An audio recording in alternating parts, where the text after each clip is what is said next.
Welcome to Portals of Perception. I'm here with Jeff Vanderklut, a spiritual teacher, coach, and guide, and an author, and also a truth calibration and perception calibration master. And we are about to once again skate to the frontiers of emergence. Jeff, welcome.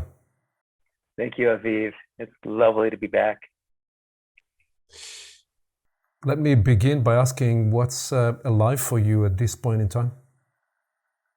Well, it's been some time, and there's been a lot of life force building, it seems, around writing. And it was about 6 months ago when I realized the writing that I was doing was becoming a book, which is titled Beyond Every Teaching. And every day I've been working on the book. I came to the UK for a writing retreat and meditation retreat for the month of August, and then discovered 2 more books were starting to come through concurrently. So I'm going to stay in this mode. I'm loving the routine of waking up, meditating, sourcing, which is to say, inquiring deeply, listening into the roots of being, and drawing forth the nourishment in the form of wisdom that can be shared. And in an open, let's say an open-armed way. I'm not claiming to have the one truth, but I am delighted to share what's coming through. And the sharing process has been interesting. I've made Beyond Every Teaching available online every step of the way. So with all of the drafty bits, the imperfections or the perfect imperfections of the moment, the process. And the idea was to not hold back and to allow whatever wisdom can be conveyed to be conveyed now and not wait for a future date. So it's online. If anyone wants to check it out, actually, the simplest way to get there is beyondeveryteaching.com. So that's what's alive for me. That's beautiful. And the concurrency of projects and the concurrency of books is certainly one of the natures of this time, for me as well, for a while. And I propose one of the pathways for the activation of Homo Universalis, and perhaps we can unfold today why that is a feature, not a bug, but a feature in the operating system. And for location purpose, we are recording this right at the very beginning of October 3rd, 2022.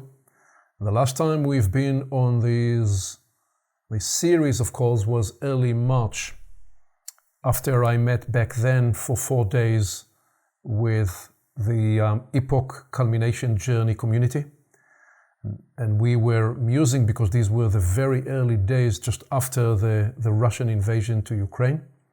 And I was describing at the beginning what's the nature of engaging in deep spiritual communal inquiry when we have people in Europe and so on in this environment. So now we have kind of normalized that, which is a risk because we normalize the human system has an evolutionary mechanism that enables it to normalize even extreme conditions because the human system forever seeks to conserve energy. So it can't always be in the most extreme vigilant alert. So it tends to normalize. And we actually spoke this weekend, because I'm now speaking with you, we said after another 4 days journey with that Epoch community endeavor.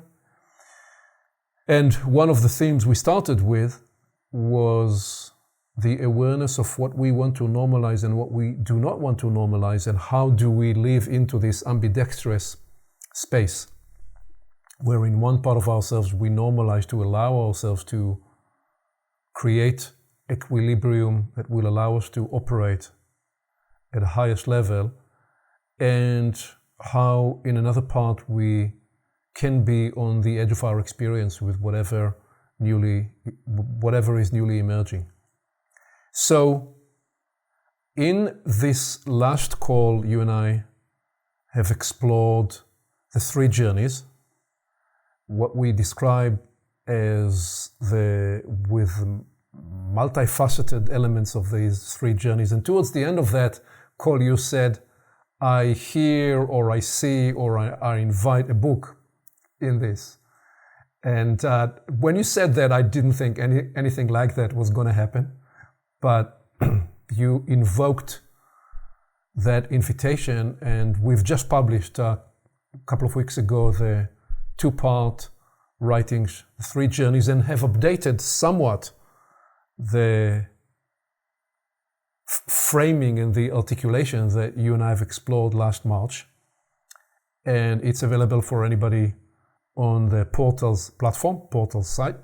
The important relevance for us today is that these 4 days I'm just coming out of, in some miraculous way, we've journeyed, not so much that it was planned this way, but we've journeyed in a way that followed that blueprint, where we reached out to make the high point of communion with something luminescent right at the beginning of the 4-day journey. And then halfway through the journey, we discovered that we wanted to embrace some of what we call journey 2, which we describe as the ensoulment journey. That's the choice we make to not cleave, not to expect to stay at that highest point of contact, highest point of communion, but actually take that enhanced presence and awareness and expanded sensitivity and consciousness and support that we receive and journey to the pain point, to the point of struggle, which is part of the invitation of the ensoulment journey. It's part of the human project. And then only to discover that as we do so, we need to seek the retethering with a high reason, with a high purpose, with a high logic, with a high whatever the language is for us, which when we then embark on that return journey, we unlock and unleash the spiritualization, journey 3.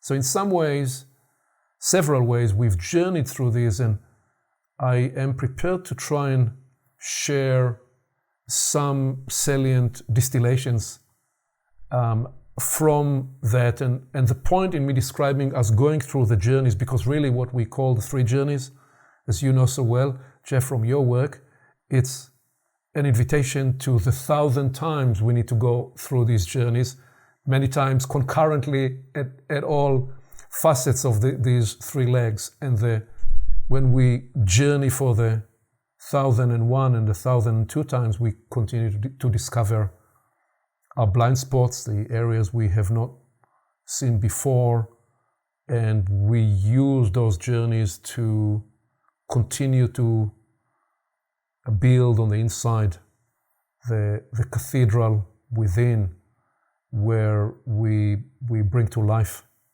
the prospective evolution of Homo Universalis and the potential, all the potential that comes online for human life at this time. And one of the areas I'd like to explore with you today is more tangential to the 4-day journey, but has been percolating in the background of it, is what I call the 1,000 faces of Homo Universalis, and to just explore a starter sample of 20 of those expressions of faces.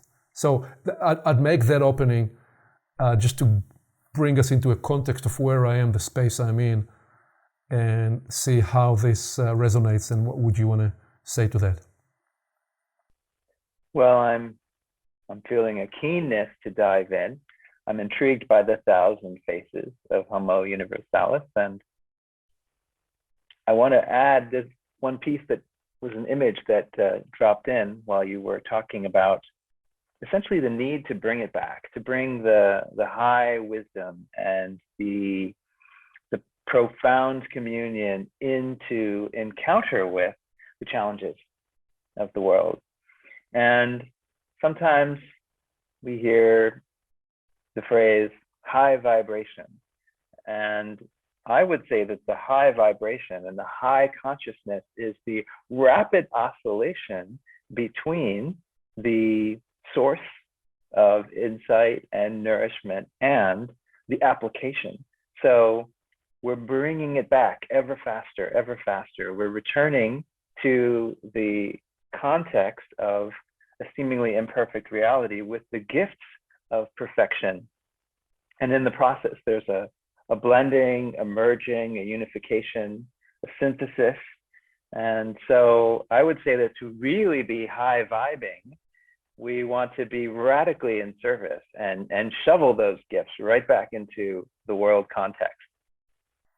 Well, in some way, you just summarized what I want us to spend the next 90 minutes unfolding with many facets and dimensions, which is so beautiful about being able to be with you in this ecology, because this was the central element of the 4 days. Okay, this very idea and very sense that this is the work for humanity at this time, that we will go through times of challenge. And any one of us who is in any kind of capacity to hold that tension of be in your high communion and practice staying tethered to it as you engage life and challenge and problems and your own shortcomings and all of it, that is actually the work to do so. To go to the mountain, to bring the mountain back with you to the center of the busy city life, metaphorically, and be in those two places or many places all at once. And that is actually the formation, the character formation, the assembly formation, and the work that's called for at this time. This is the essence of it. So wonderful. So let's now bring many nuances and dimensions to that, if we may. And the place we actually started, and since you are now in the UK, this may resonate. We took a moment to appreciate the significance of the archetypal moment we've just been through. And the archetypal moment in this meant the passage, the death of the queen, and what that represented. And the reason we mused on this was because it presented an opportunity to reflect on what does it mean when there is an archetypal shift, and how, for most of us, we need an iconic moment to recognize an archetypal shift. And if you trained yourself, or if you've been in the presence of a special teacher, then perhaps you were gifted to be in the presence of somebody who could actually see the archetypal shift without a need for an iconic moment. They just saw the pattern that was shape-shifting without needing something iconic. But in the case of the queen and the pouring sentiments globally, what I observed was the sense that people, not just in the UK, but throughout the world, were recognizing that something had come to an end. She represented perhaps the last in a line. This is not about the institution of the monarchy. This is about the archetypal formation that she represented, where there was a human being in her person who very early in life completely dedicated herself to a role that she understood to be her function and her duty. And that she became the embodiment of the realm that she represented, and the duty and that role, almost to the totality of denying herself. You could say that she molded her person to the point of losing who she was as an individual person, because she needed to lose that, almost dying while she was alive as an individual person to give birth to being the full total embodiment of the queen as she understood her role.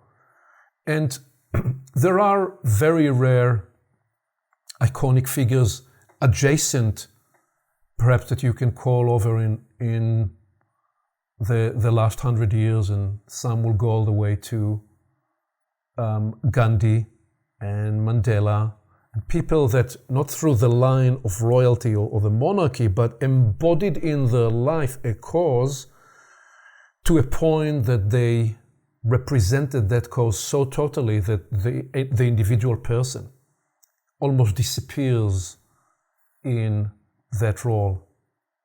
And we can intuit, Jeff, that perhaps when the Dalai Lama will go through his transition to the afterlife, that there will be another iconic figure who will carry with him a certain formation in a person that will then back off from the human realm. And so the question we asked was, if those human formations are backing off, where are the new assembly formations showing up? Because one of the inquiries for us here in Portals is, where is the future appearing? And the contemplation that we explored was, okay, so could it be that the line that she represented, which for us was very interesting this week, because we are tracing the epochal journey, and the line of the monarchy, whatever you think about the institution, emanates from very early in the epoch. We, as you know, we've gone through the sevenfold structure, and it emanates all the way from the red and the orange and the yellow and the green. We assert that we are in this time of liminal change through the indigo and the violet, and actually that we have entered the increase of both, which is part of the context for the dramatic kind of set of events that are playing for us on the world stage. And so in the contemplation of what are the new formations, the proposal that showed up was, well, could it be that some of the cacophonous noise of postmodernity, where the confusion is everybody, especially in younger generations, is all about, I want to be me, I want to be me, I want to be me.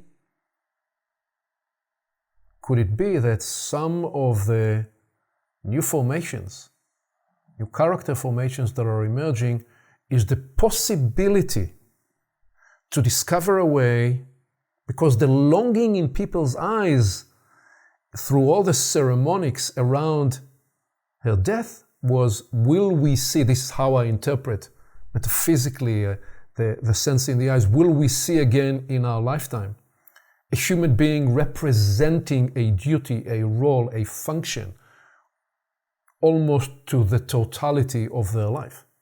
And I'm suggesting that could it be that we are entering a time where, rather than seeking to find that formation through the denial of self, that there may be a journey of could I become, could you become, can anyone become so fully themselves in service of the human cause?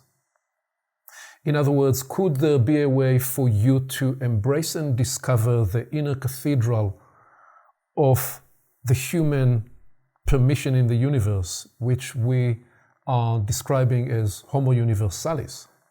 And that rather than spending your life denying who you are to become a duty, a role, a representation of a certain realm, that the journey of living is, as we said, embrace the totality of life so much inside the purpose and the cause of human life, and that through that there is an integration and a new configuration to emerge. So that was just the opening contemplation for the 4 days. Let me give you a chance to respond to that, and then I'll bring the starter sample into the exploration of the 1,000 faces of Homo Universalis.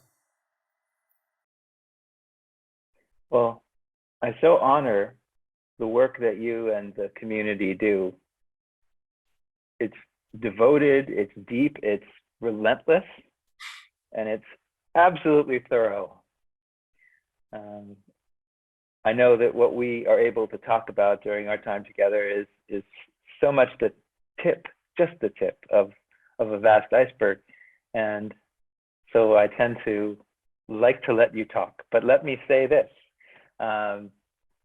It has been very moving to be in the United Kingdom during this time. And I felt the waves of collective emotion. Probably the British don't really want to hear a Yankee opining on the significance of the monarchy and this moment of change. But let me say, with great appreciation and affection, that Queen Elizabeth did a marvelous job in very challenging circumstances when humanity was going through, and continues to go through, massive upheaval. Their empire was coming to an end.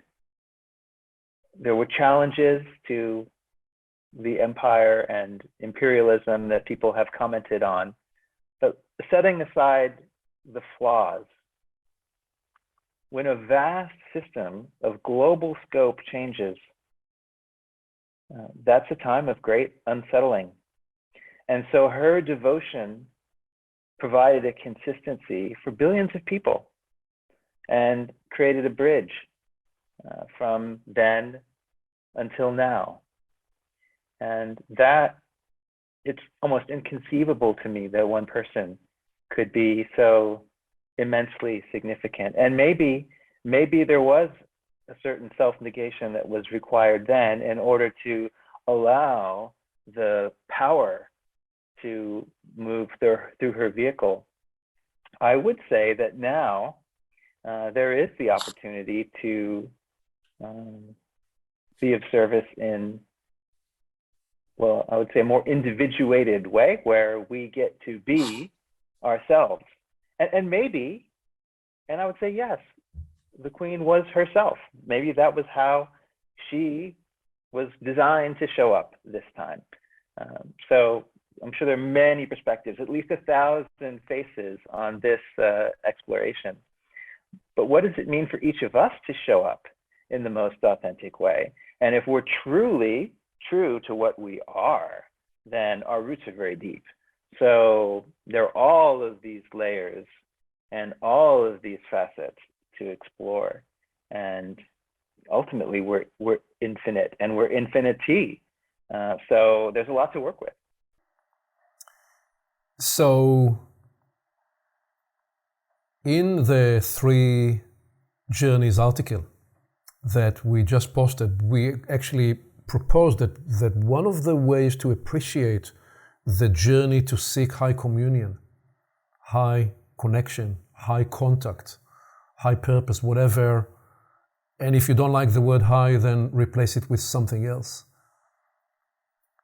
is about unlocking the noble and the royal potential that is latent in each and every human life. And that actually part of the archetypal transition is this idea that this time, the indigo violet time of the maturation of the epoch and the release of the greater human potential is the invitation to discover this beyond the teacher-student relationship, that each person is about to unlock that for themselves. And I did hear when you spoke about beyond all teachings that there is latent in it beyond all teachers too. So there is that message in it as well. So let me bring this is the slide we used when we looked at the 3 journeys. And what we describe and what I just talked to is this very idea that we have the permission to travel to the encounter with a source or with a source, and to then make the decision to spend the rest of our human journey in the discovery of how can I be myself, of how can you be yourself, of how we can each discover the noble potential of human life in the journey of ensoulment. And what we are saying is that even in a broader sense, humanity at large, archetypally, is going to have to embrace the ensoulment journey. In some way, coming through the next decade or two, the bigger challenge for humanity is, can we ensoul ourselves with a new operating system, new way of being, new way of doing, new way of global institutions that will enable us not to destroy life, but to support and enable life.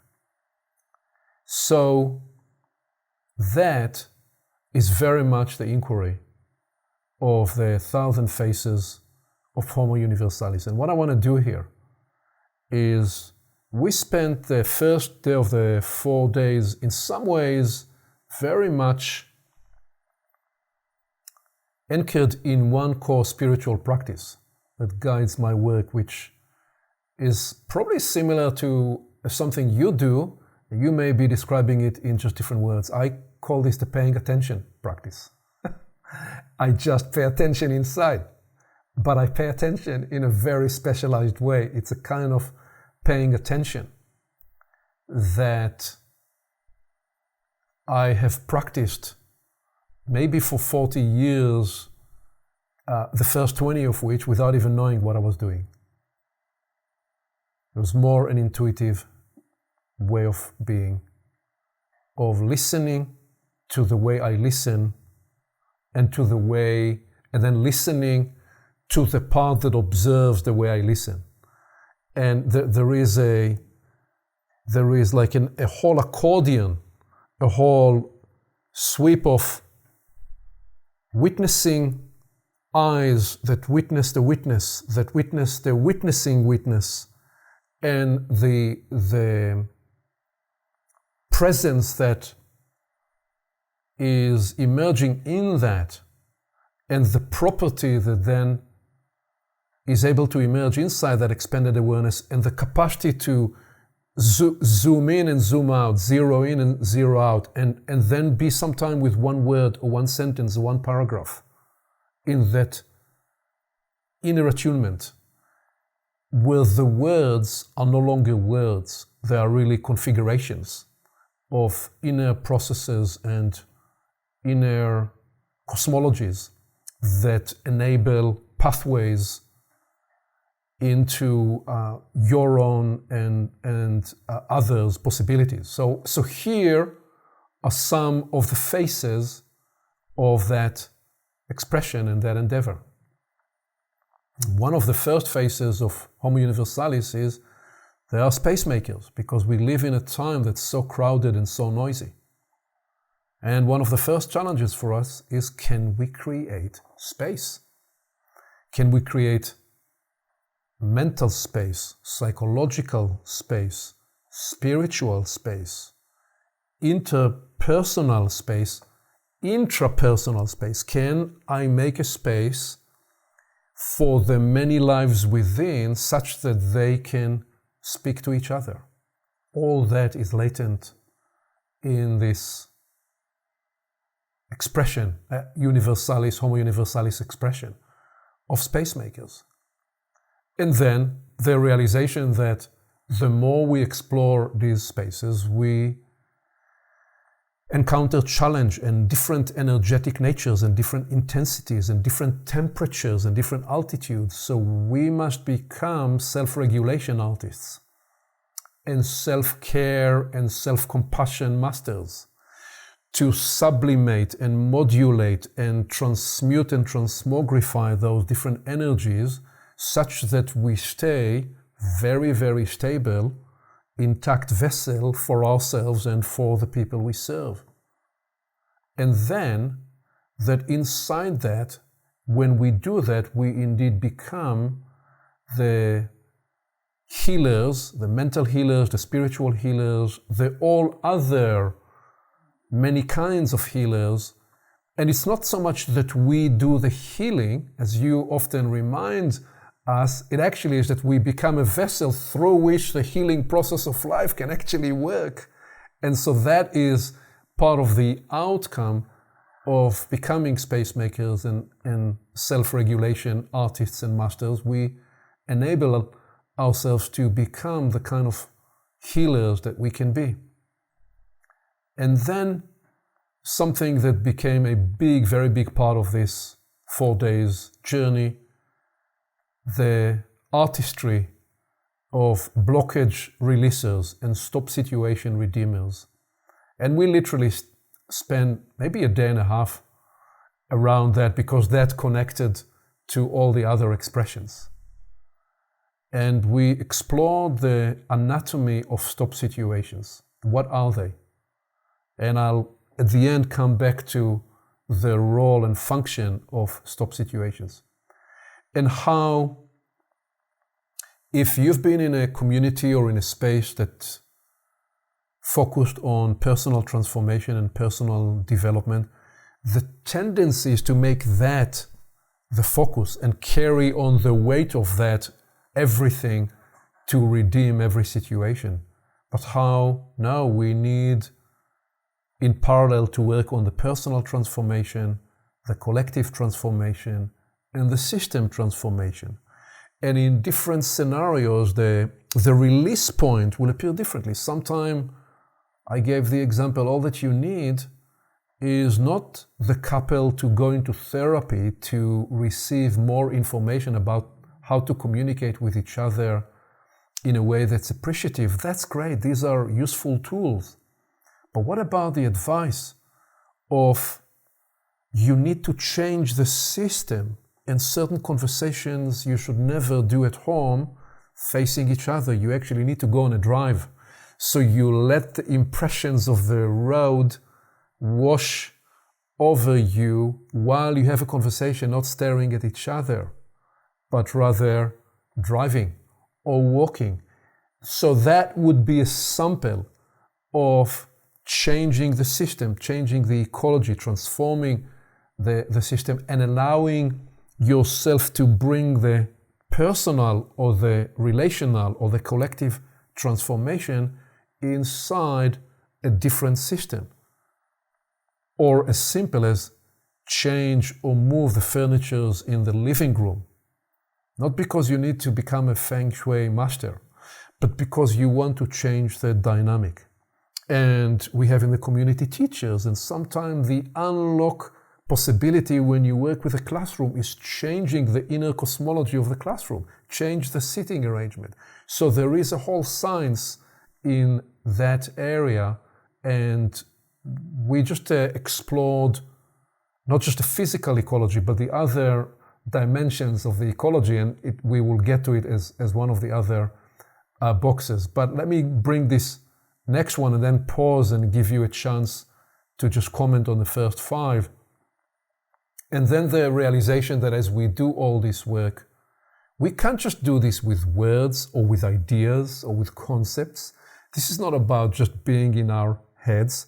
One of the challenges of this time is that we have too many disembodied people walking through life with ideas and concepts, but so much of what we are doing in this communal journey is now we can't be true facilitators and enablers of the new epoch that's emerging for humanity just in our heads. We need to do it with the entire human system.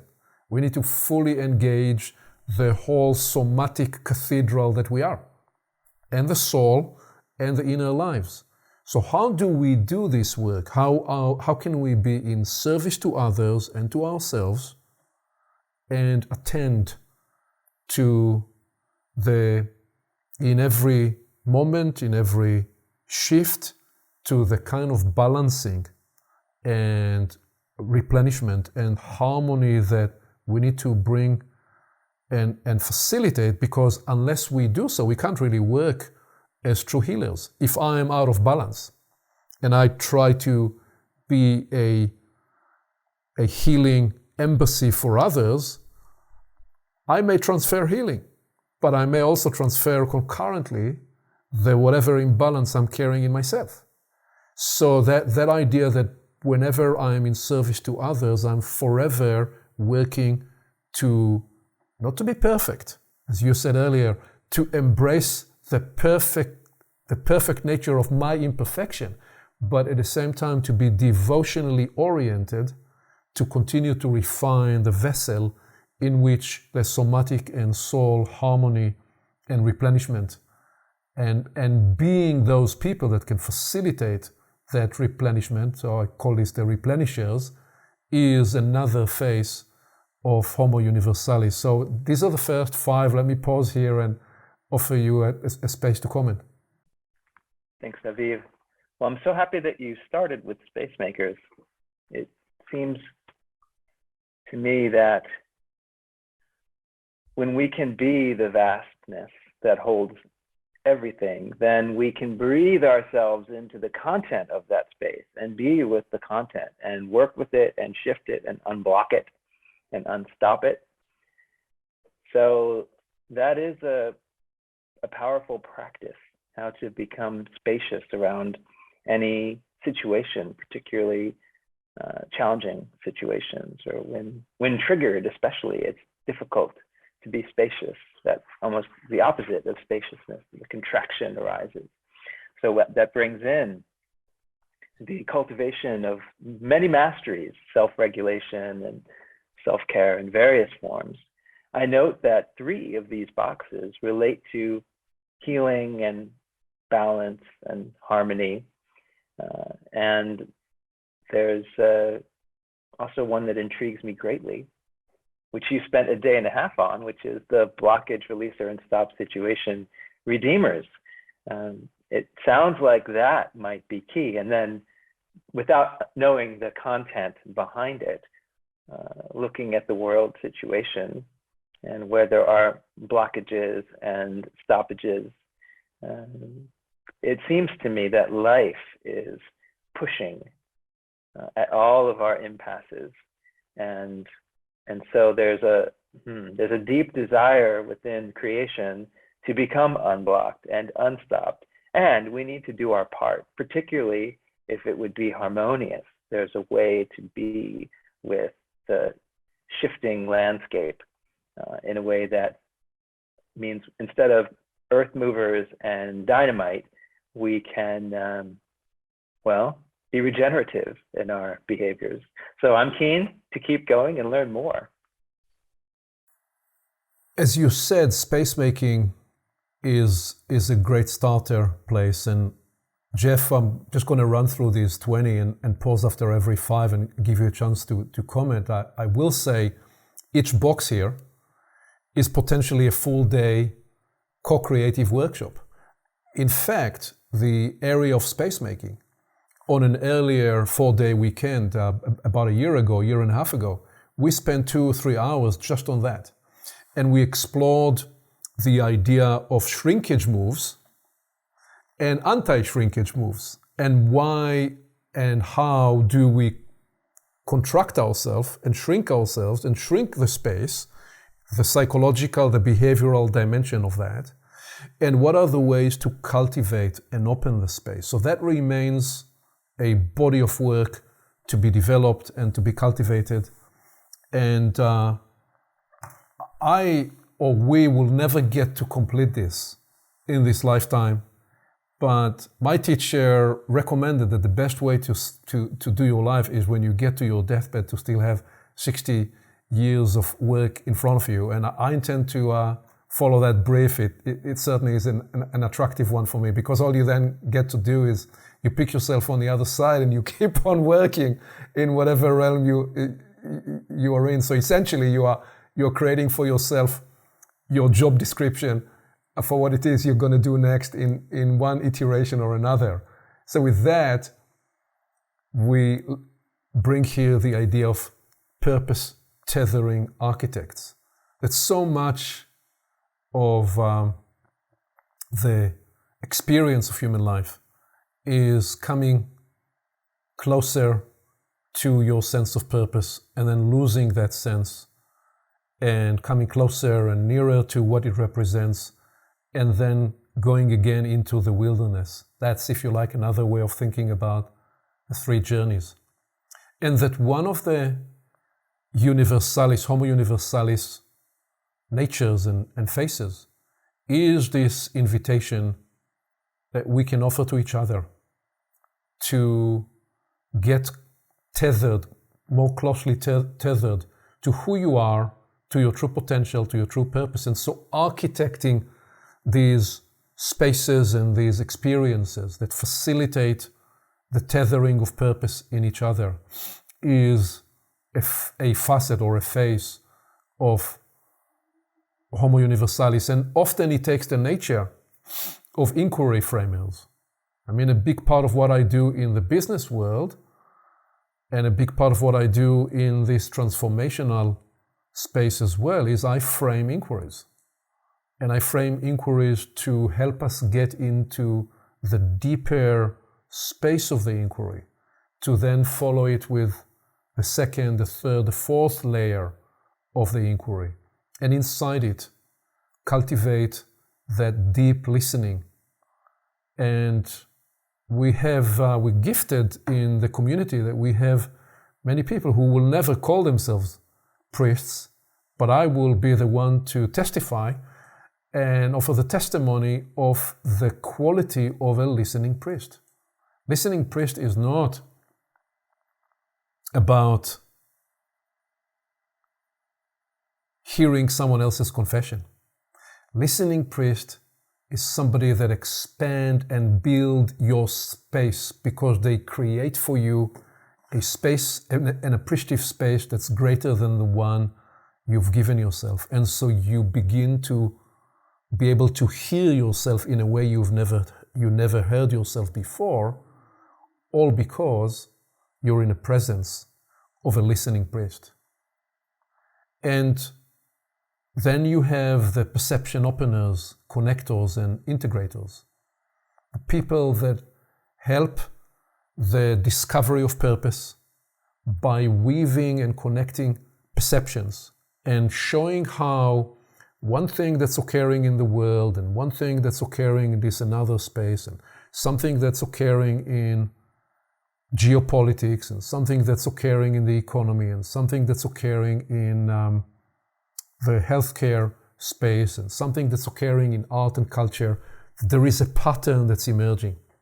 And in the pattern that's emerging in the world, we can discover also how that pattern is emerging in our own journeys.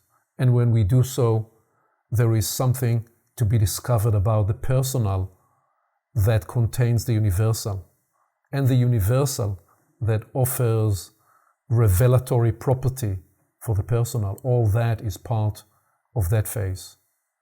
And then inside it, the new configuration makers, or the new evolutionary configuration makers. And that is a bit of the sense I just described earlier when we reflected on the Queen and when I asked, is there a way, or what would be a way to embody the service duty of a very special kind by being yourself? How do you integrate these two ideas? The idea that historically, earlier in the epoch, you needed to become professional by living the personal out. You needed to become the embodiment of a representation of a certain role. You needed to, inside it, die in the personal sense. And I say, what's the configuration that allows you to come into it in the reverse way? By liberating the totality of who you are as a human in service of the human cause. And that brought us to this idea of psychoactivating teachers and transmitters. People that when they facilitate, when they lead, when they share information, they don't just share information. It's not about information. Every word, every concept, every idea is psychoactive, because it is actually energetically charged with the pathways of their own living endeavor. So when they describe a journey, when they describe a possibility, it switches on, it lightens that possibility in people. It's not enlightened. It's not about enlightenment as some metaphysical dimension in another world. The enlightenment is about lighting up, activating, psycho-activating the latent potential in the other person or the other people. Because you have traveled through these pathways in yourself, and the induction that occurs in you in the moment as you explore these brings the glow and the presence, which is about the next box I'm about to bring, that offers the conductivity that enables people to see themselves, hear themselves, connect with each other in a whole new way. So let me pause here and give you a chance to offer a comment on that. Wow. I can feel the body building and growing, and there are so many ways that we can show up. I had an insight that these boxes look like cards and could actually be presented as cards in a card deck. And I would love to see that, play with that. I sense it would help many, many people. And also that these, you talked about transmitting, that these cards will be coded with the psycho-activating insights and lived experience of those who have been involved in distilling the stories and the wisdom. So I offer a suggestion, perhaps a bit like I did last time when I said this could be a book. There are people in the community that would love this. I know that what you just offered there is a huge undertaking, because the implication is that every card will need to be researched to the colors and the shapes and the symbology. Not that this needs to become another tarot card, although it could be the Homo Universalis tarot card, but there is a body of work to be developed in terms of the iconography and the symbology and the color set that will go with it. So I will bring this idea to the community, and we'll see who is ready to take up that body of work. It's a little above my pay grade in this situation. So, and that, as I said, it led us to here to presence and glow generators, because the embodied dimension behind psychoactive teaching is that whatever it is that you explore contains the presence and the luminescent glow that enables that domain, that skill, that capacity to come alive. And right next to it, similar, is the essence generators and initiators, people who lead domains of expertise, unique kind of domains, all the way from the healing and the teaching and the counseling domains to people who lead expertise in engineering and science and medicine and the law and integrative law, where what they do is they journey to unlock the core of that domain, the esoteric core of that domain, to update it from where it was throughout the recent centuries and the epochal development so far, and they are there to open the next new portal of those domains so that others can access the intelligence. So right there, Jeff, we're talking about new economic models, and new sustainability and regenerative models, a new way of practicing mediations, a new way of teaching in the classroom. So this needs thousands or millions of people populating this. This is not something that one person or a group of people will teach to others. It's the network that's coming alive throughout humanity in different ways, in different places, in different communities, through different frameworks and metaphors and storytelling, all of which to bring to life and unleash the potential that's seeking to come online. And so obviously inside it, you need the transformation catalysts and the flow enablers. And the transformation catalysts, there are so many different kinds. There is the physical transformation, and there is the psychological transformation, and there is the ecological transformation, and so much of it is enabled through flow. And that leads to the people that come through the experience and are the artists of ceremony making. They develop the in-the-moment spontaneous celebrations and ceremonies of life, of the community, of the individual, to consecrate the potential that's emerging in the moment, to not lose sight of it, because we are meaning-making beings, and we need to codify those experiences and moments in ceremonial way.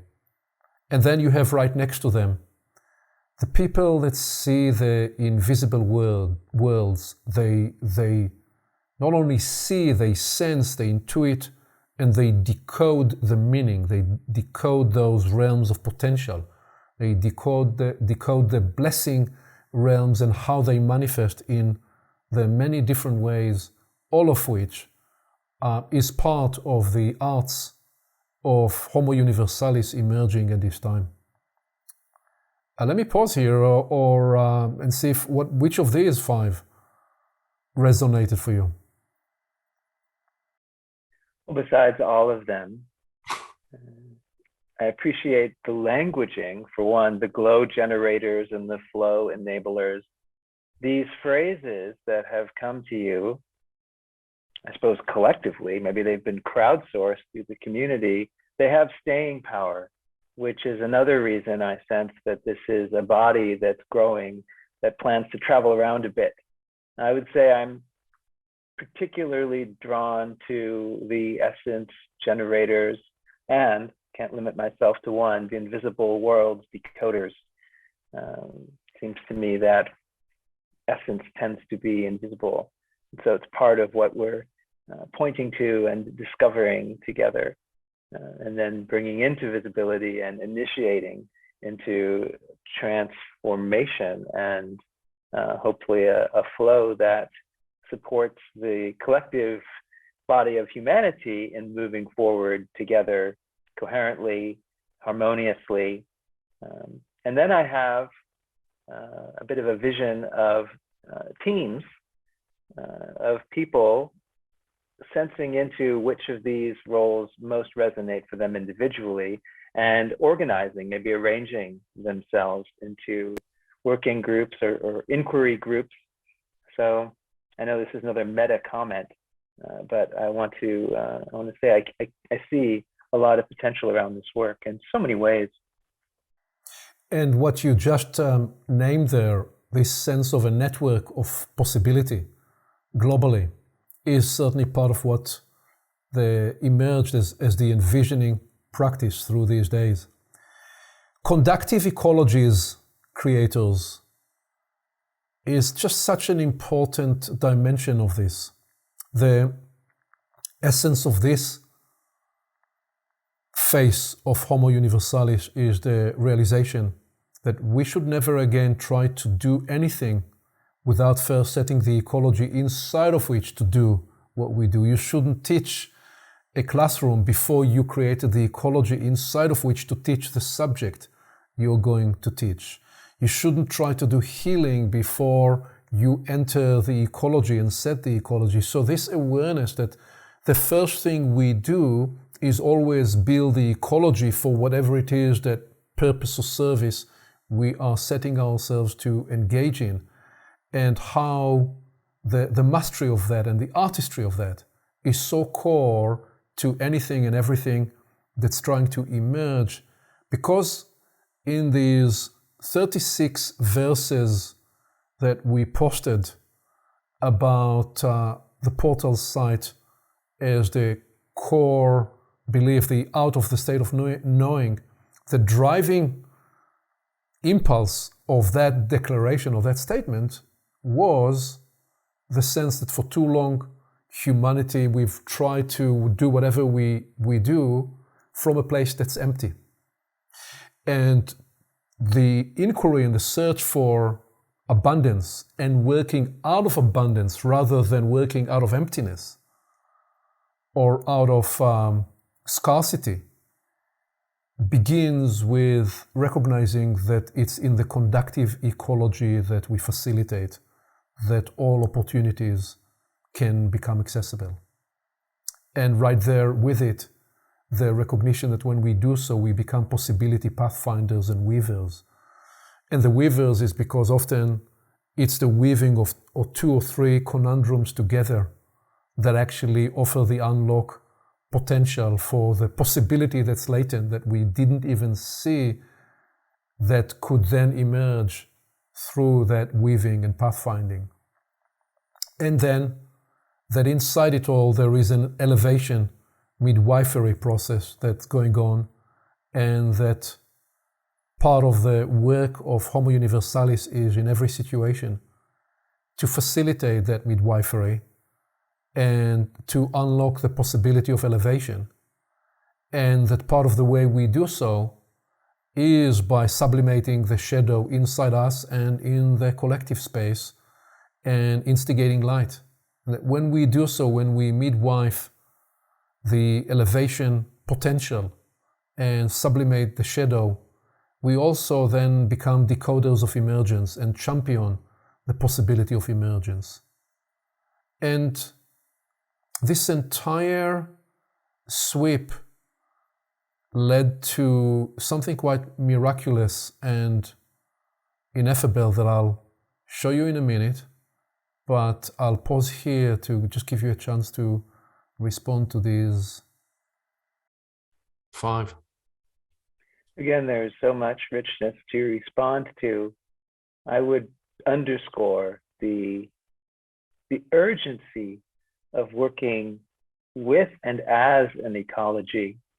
And I do see signs everywhere that Homo sapiens is learning something about how to do this. And it's key to becoming Homo Universalis, that we can understand and be, not only inhabit, but be the universal context, showing up in the personal and the transpersonal. And the process of emergence that is clearly happening, knowing how to recognize that, to spot the future that's already here and decode the subtle signals, relates to the invisible worlds decoders as well. Perhaps the invisible worlds will not stay invisible. Perhaps this is a time when the richness that has been veiled from our eyes through our own, well, many reasons perhaps, denial of who we are, becomes available when we say yes to showing up as we truly are. So when we say yes to living authentically and embodying authentically, the keyboard that we get to play on expands from 88 keys to millions, billions, infinity. Good stuff. So then the question emerged, which is, so what is the actuality of these capacities coming online? What do we actually mean by that? This is where it goes beyond words and beyond concepts. And it's truly, as you just said, Jeff, is in the ecology that envelops the work we do. We live here in the Pacific Northwest, and the wildlife still is all around us, but this is a city of Woodinville, other houses to the left and to the right. We sometimes see the deer come through, and typically they will be walking or sometime little gently gliding or running, and then pause and eat from the grass or from a trees. So we will see them every couple of weeks. But on that first day, when we traced the invisible realms that envelop this work, something almost unimaginable happened, something that has never happened to us in the 22 years that we live here. Because we're working here, and a dear family just showed up, and so far that happens sometimes. But they went around the house to the other side of the house, and while the little one was still munching in the area, the two others just settled in front of our house and sat there for the entire remainder of that day. Mesmerized, hooked, almost drunk, as though they were looking into something. And Sarah, my wife, went upstairs and she saw them. And not only did they stay there for the last 2 hours, of course we were running a full day, 7 hours event, not only did they stay there for the last 2 hours of our journey with the community, they stayed there for 2 hours after. So I came out, and this is just 4 meters from our house, and I got closer to them, and they looked at me, and I looked at them, and they looked at me looking at them. And we knew that we were inside an ecology that enabled them to peacefully sit there. Because so much of what happens in the natural worlds, even with the little creatures of the planet, is that they've learned, like us humans, we have learned not to trust each other, and they have learned not to trust us. So you can say that in the entire vine of organic life, we have developed the bloodstream of distrust for all the right reasons, because we've been hurting each other for thousands of years. And some would say, Aviv, this is a little too poetic. The natural worlds has been there before in one animal eating another, fair enough. But I'm describing the ecology that humans can extend. And in this case, it wasn't the ecology that I personally created, it was the ecology that we collectively, nearly 200 people created, that would turn up around and envelop our house and everybody else's house, because that's what happens when you do this work. The experience becomes transferable. And we just wondered about the profound magic of that. And after a while, they just changed posture a little bit and decided to continue to stare at the house in this way. And I asked what would bring complete peace to any and every and all living beings. So we were engulfed with that. And I thought I'd share this with you too. Thank you. Well, it seems to me they were showing you and showing us a bit of the future that's here now, which is the peace that's always available, that we can sidle into and begin to experience more. And the key to doing so is to have the experience be collective. So there's an archetypal shift, I know, towards showing up in intelligent networks, living networks of not only intelligence, but care and mutuality. And the natural world has a lot to teach us in this regard if we will listen. During the pandemic, the natural world was showing up quite a bit in the streets that had become deserted. Many good YouTube clips of animals wandering around quite peacefully. But that's going to continue, I'm sure. We've got a lot to learn, but we've got a lot to play with as well already. The legend has it that Francis of Assisi, when he would wake up in the morning and go out, that the creatures around Assisi would come and gather to him, and we can only contemplatively imagine that there was some angelic presence that engulfed his life. But we are now talking about a time when, not the 12th century, but a time when the planetary ecology is so much more contaminated, not just with one kind of pollution and electronic pollution, but many different kinds of pollutions. And so this goes to the first box we looked at, because the work we have to do collectively, individually, it's very difficult to do so. But collectively, we can generate a space that push back the noise, that push back whatever it is that is contaminating. And the way we then experience it is we experience that there is a part of us that comes alive, and there is a certain sensitivity and attunement and resonance and coherence and so many other capacities that come online when the space that we create becomes conductive and its ecology becomes invitational for all that's latent in us, humans, as we attempted to describe here with Homo Universalis. So Jeff, this is like describing day one of the 4 days, and with some aspects that appeared in day 2 and 3. And I don't know if we have the time and the stamina to do, but that's the journey like to the high point of communion. And I thought I could attempt to do the crazy move of journey now right to the point of pain and demonstrate something that emerged and see how that would be. But I don't know if you feel that we can do that, or that we should try to do this on a separate occasion, or right here inside the context of what we are doing. What's your sense? Well, I have a sense that what's moving in you is deeply wise. There's an opportunity to deliver in this very space that we've co-created some radical application insight.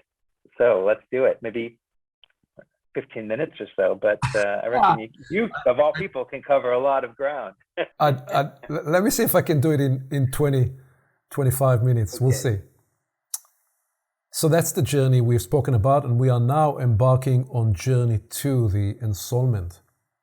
And this emerged because there was an exchange where one person who is very passionate to the young and has been in the education space for many years spoke passionately about the importance of offering support to the young and to youth at this time.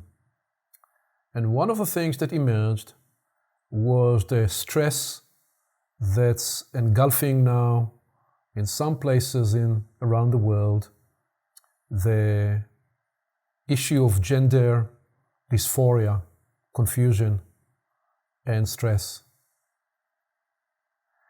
And I felt that this was one of those moments where we could stay superficial and just acknowledge it, or I could try to demonstrate something.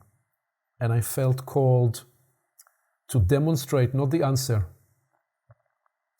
and to not teach anybody what they need to think, but to offer a pathway of how to inquire into the space.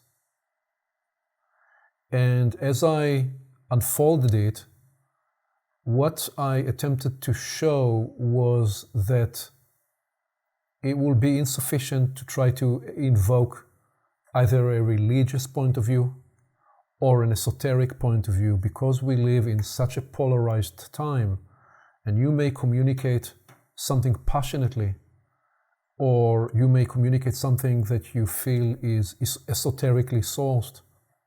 But when you communicate it into the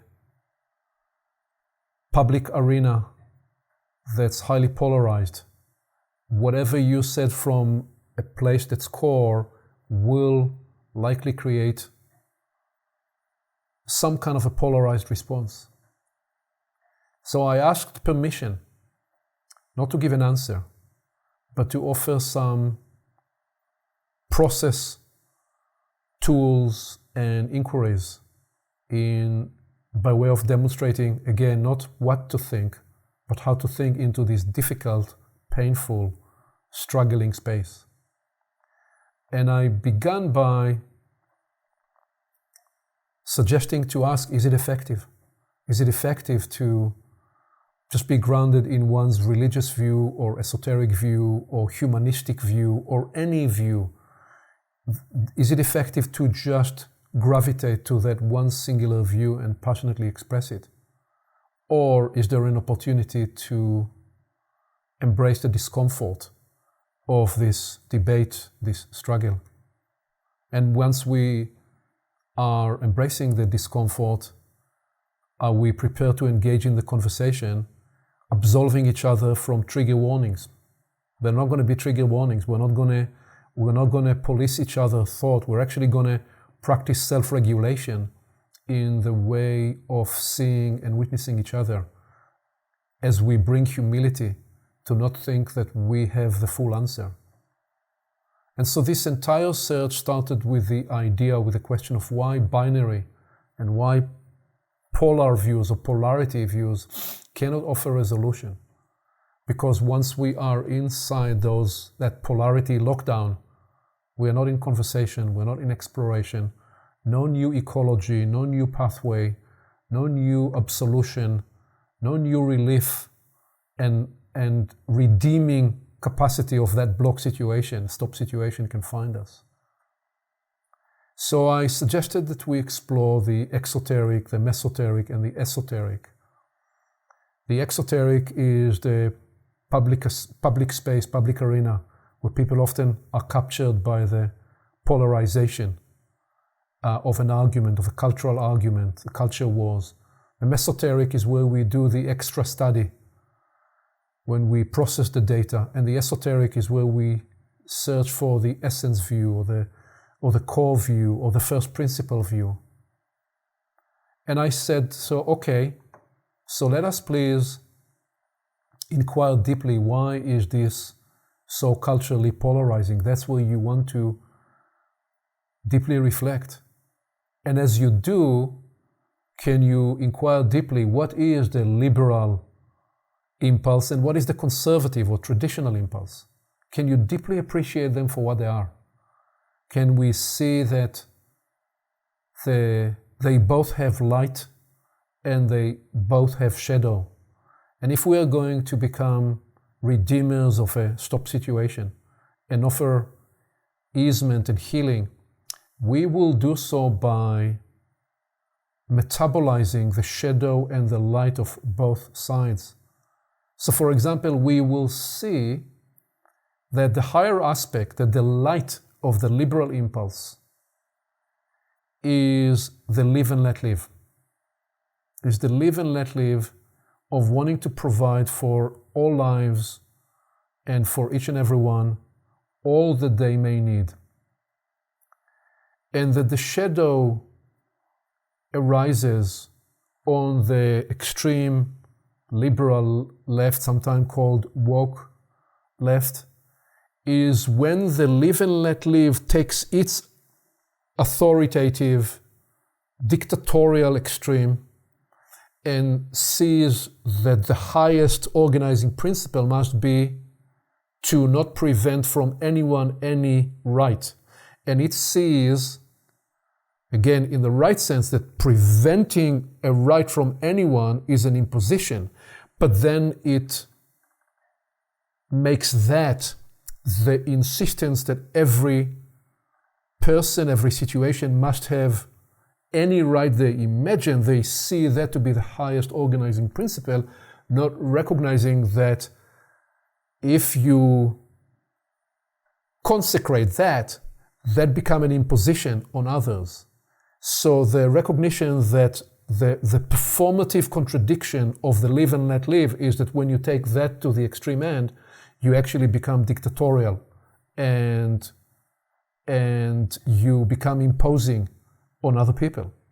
And in the same way, the traditional conservative impulse, where there is an upholding of life and nature and an ordered universe and the fact that there are two genders and they don't want anyone and anything to mess around with that, and the appreciation that there is a universal order and universal logic, and there is a place for that, and that too needs to find its place in the bigger cosmology of ideas, but that too has a shadow when it becomes an imposition on other situations. So how can we accommodate and metabolize these two impulses in the way they show up in the world and seek to find the deeper, higher sentiment of both? And then, that as we said, if we're going to be serious about this, we need to embrace and do the study work, process the data. What is the information that's available for us about the, for example, environmental pollution factor, how that impacts the well-being of the youth, and how that impacts even some of the hormonal developments and stress that's appearing with youth. And what are the other causes for hormonal stress? And what are the other causes for psychological stress? And why indeed do we see that there used to be a certain percentage in youth that gravitated to that experience of dysphoria, but why has it been doubling over the last decade or two?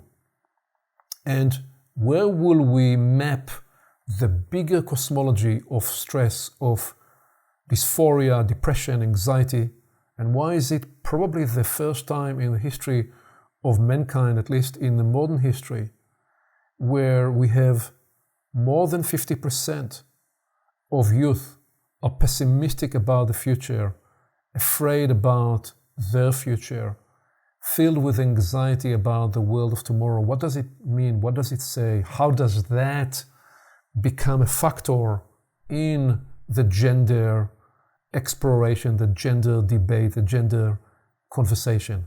All that is part of doing the diligent work of being able to enter the space, and then still not denying ourselves, not denying your feelings and sentiments, not thinking you have to be perfect, and actually practicing the self-regulation and the space to allow people to bring the voice of fear.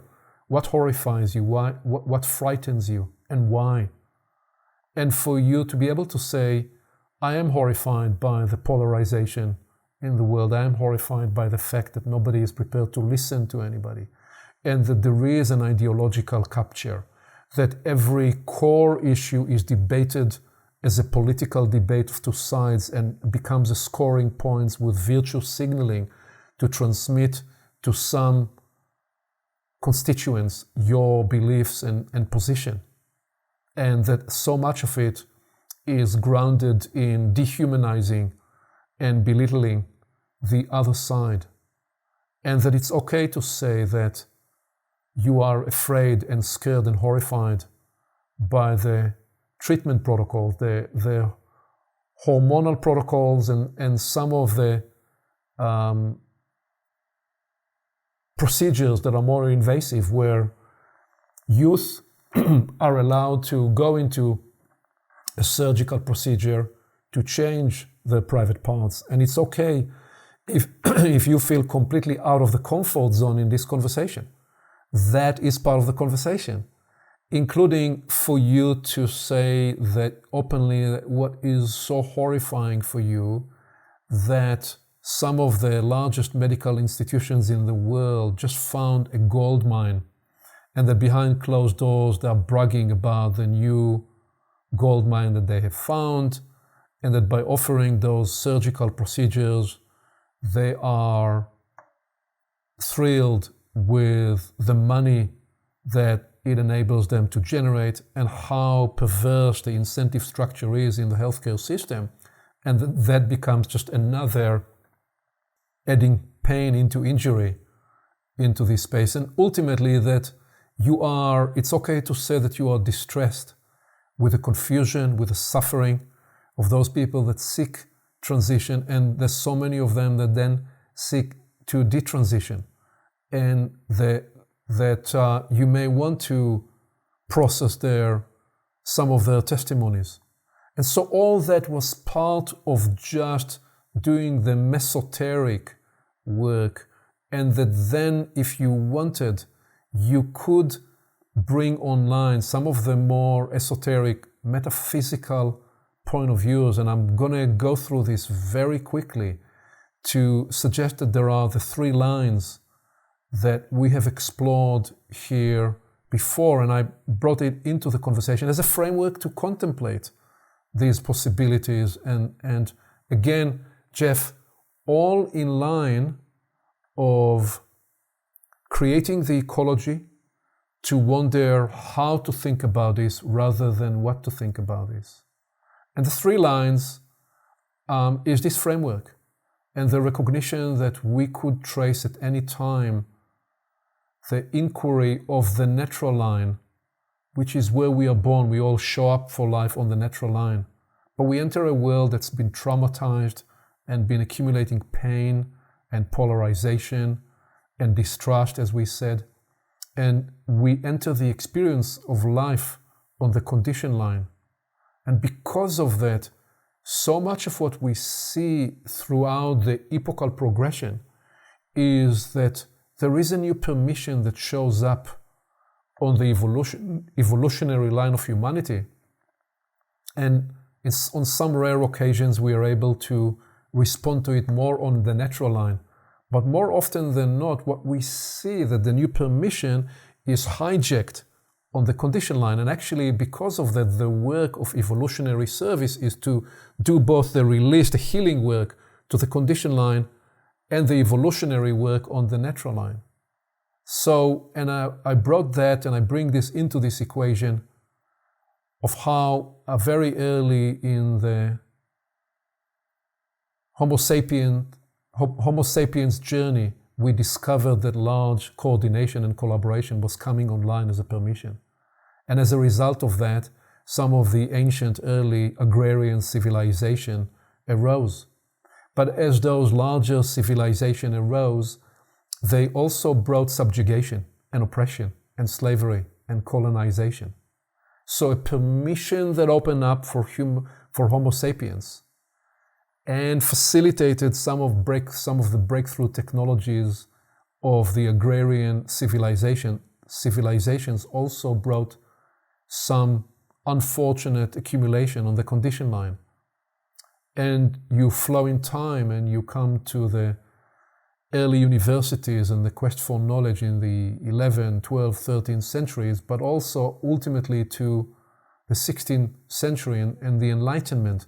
And what's coming online is the objective perception and the third and fourth person perspective. But that is largely taken through the Cartesian fallacy, the Cartesian separation, into the exterior measurement. So we lose the capacity to become integrated in the exterior and the interior. We take the telescope and the microscope to be the only authority of truth and completely leave out and throw the baby with the bathtub water in terms of the human sensitivity. To have people like yourself trying to, in this day and age, redeem the capacity to be sensitized in the integration of oneself as a whole human person. So on the one hand, the release of the scientific revolution and the industrial revolution and all that brought as a result of that is awesome, but the primacy of doubt as the instrument of the Descartesian revolution becomes an imposition on the natural evolution of human life as an integrated whole. And then how that then leads to this idea that we can become more creative and productive in our expression, and that largely is taken through the Industrial Revolution into the extractive, grid-based exploitation. And so this Homo Solaris permission that emerged in the 19th century the permission of which was expressed in the entrepreneurial life, and the fact that we were going to move from a aristocratic society to a meritocracy, that permission was, so much of it was consumed into the exploitation of greed. So when we came to the 20th century, and the 20th century brought the early permission of Homo Universalis and invited us to unlock the core powers of life, because that's what it means to become universal in our nature, guess what we, humanity, chosen to do? Well, one of the things we've chosen to do was to develop the atomic bomb, because we discovered that we have the capacity to unlock universal power in the most destructive way here on planet Earth. So the highest permission of the Universalis coming online is also appearing in the anti-Universalis, anti-life way, because everything always emerges as a polarity on this planet Earth. And I went through this entire journey to suggest that part of the confusion that's occurring now with gender dysphoria that is expressed so much through the young is an expression of another aspect of universal life, because universal life, could it be, is a space and a permission to redefine who we are.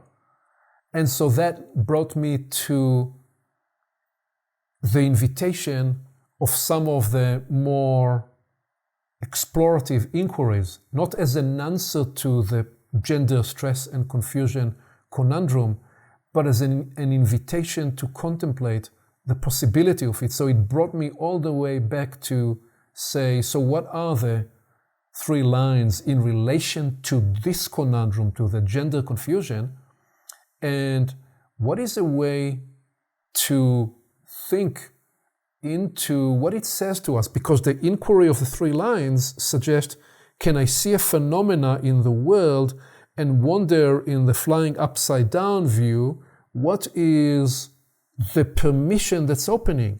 And alongside the pain and the strife and the anxiety, it is representative of something that's trying to gain entry into human life that is confused, perhaps through this social strife and struggle.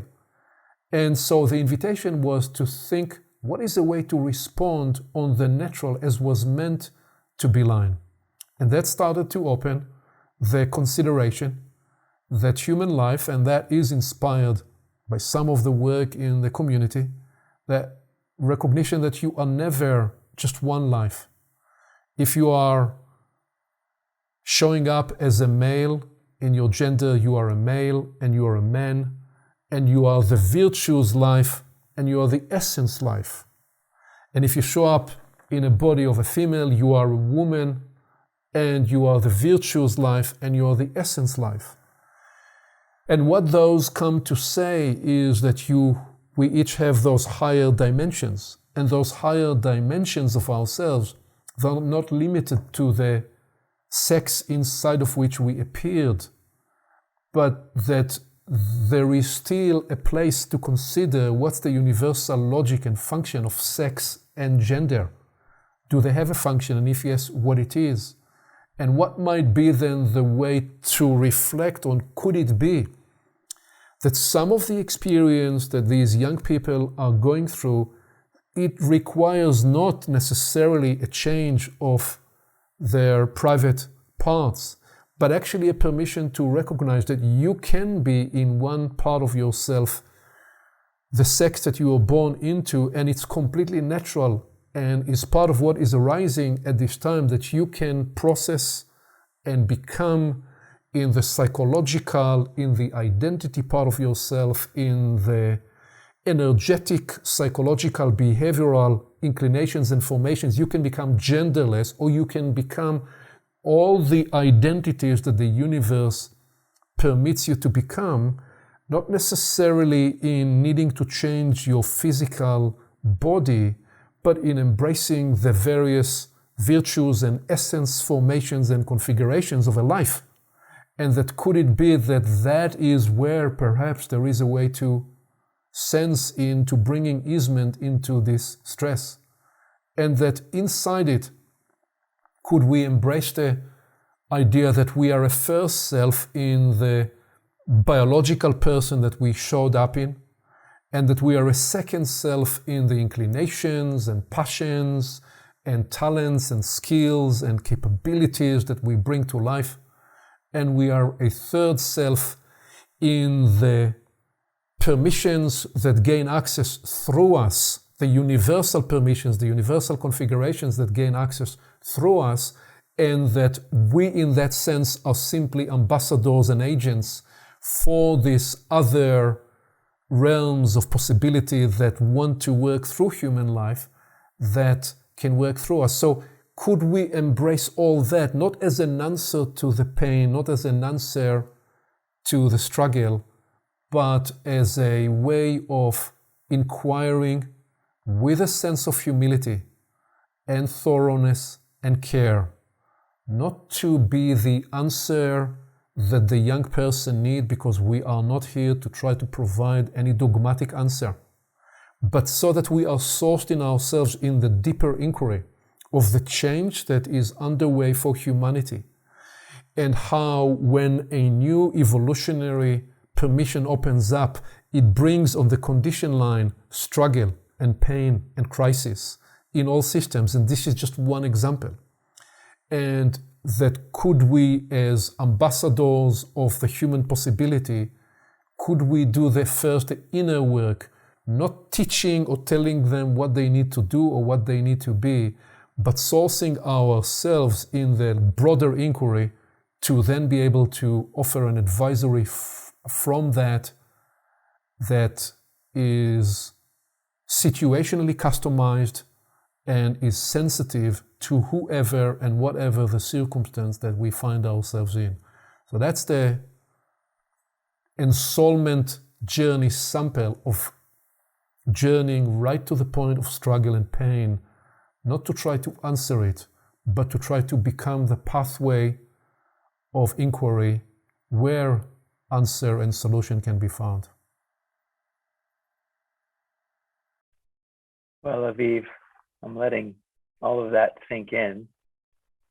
And you have, in a certain way, demonstrated the possibility for how we can, as collectives, perhaps eventually at the societal level, explore from different points of view, different perspectives, step through the portals of the eyes of another to deepen in our own knowing of who we are. And so often the answers will arise with the questions, when the inquiries are framed in an open and generous way, which I feel you have done with this most delicate topic that many are wrestling with. So I hope that this can be a bit of a case study for how we can be together and grow together through our deep yearning for that peace that the deer were modeling in your backyard. So Aviv, thank you for sharing your journeys and journey with me and with so many. I'm going to be speechless now. Well, before you go speechless, because I want to take the last 3 minutes to bring one more dimension, because we said journey 1 is to the high point of communion, journey 2 is back to the pain and struggle. And as we do so, we seek the spiritualized journey. And one of the beautiful things that happen, that the bigger context for this entire journey with the community is the epochal progression through the 7 potencies. And so the beauty when you are with brilliant, a group of brilliant people is that you can pose a question, frame an inquiry, and you'll get spontaneously 20, 30, 40 brief answers. And we looked in the context of just what we reflected. What is the function of the indigo-violet phase, the culmination of the epoch? And Jeff, there were 40 brilliant answers, each one of which more interesting than the other. I simply want us to ground in one. And that one answer was that together they enable the release of stop situations at an end of an epoch. The function, the process function of the potencies of indigo and violet is that they bring together and release all the blockages and all the stop situations at an end of an epoch. And that then delivered us to the final question for us here today to reflect on, which was, okay, so if that's the case, what is the evolutionary purpose of stop situations? And once again, I posed that question and I got 20 and 30 and 40 brilliant answers that I would never think about. Because again, the circumstance is not me teaching community of smart people. This is me sherpaing, choreographing the process to help the unlock of possibility with others. That's part of the new way of being in a community. It's not a teacher and a community. It's a facilitator with 20 or 30 or 40 other people facilitating in other ways. Some with music, some through listening, some through dance and movement, and with many other talents. So I'm the curator of the journey, so I'd pose another question. What is the evolutionary purpose of stop situations?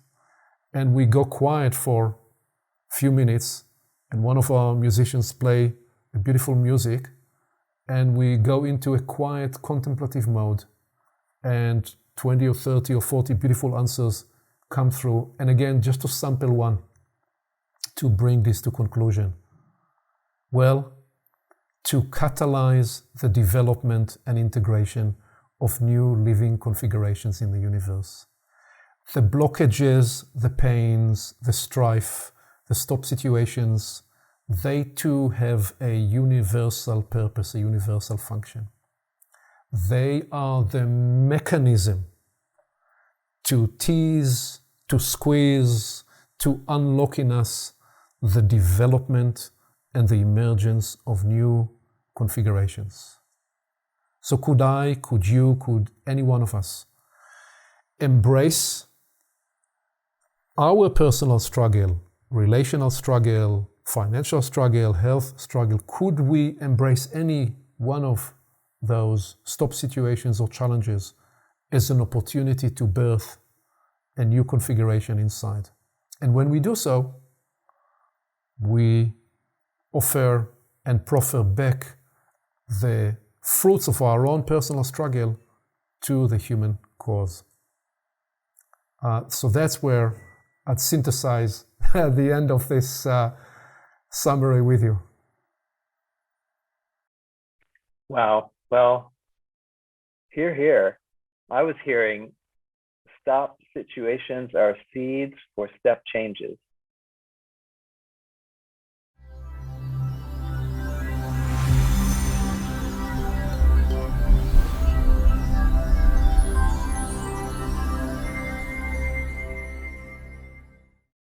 Along with our website at portalsofperception.org, Portals is also available on YouTube and on all podcast platforms, as well as social media.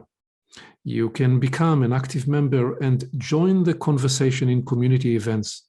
And you can help us get the word out by liking this content and by sharing it with your friends.